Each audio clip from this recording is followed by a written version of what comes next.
Amid this slowdown in the financial industry, banks have slashed workers' compensation and benefits to cut costs and maintain profit margins. But according to the global professional services company, Towers Watson, layoffs are not anticipated. That's because many Malaysian employees retrench workers only as a last resort. There's going to be slowdown in terms of hiring, but retrenchment, I think a lot of organizations in Malaysia are still very employee-centric. I think they still care about in terms of the employee welfare.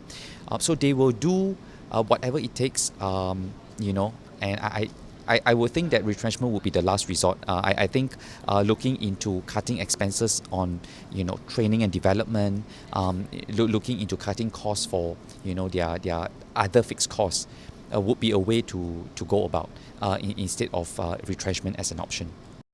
Towers Watson consultant, Global Data Services Simon Tan says Malaysia is seeing more brain drain now, no thanks to the country's economic uncertainty. This goes more for niche positions such as those in actuarial or investment banking. If you look at the economy right now, mainly due to the devaluation of ringgit, as well as the oil price uncertainty, overall Malaysia's economy is still very uncertain and volatile.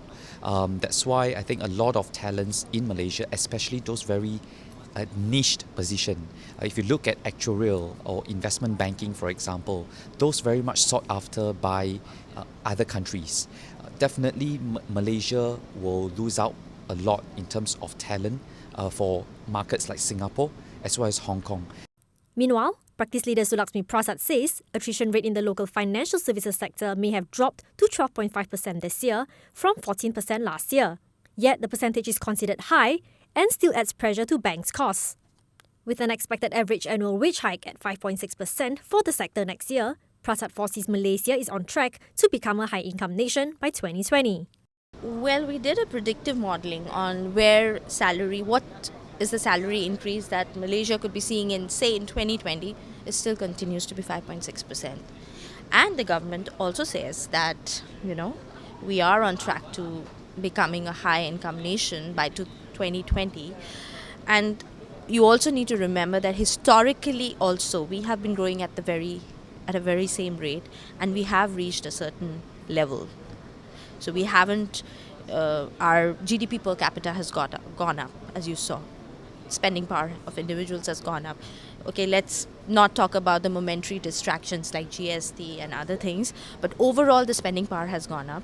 So I would say yes. This should not hold us back from becoming a high-income nation. But what employers need to focus on a lot more is productivity, because that has been, I think, a significant challenge. Towers Watson notes that insurance is the only subsector with attrition rate marginally rising and salary amount increasing. Wei Lin Tang, DHTV.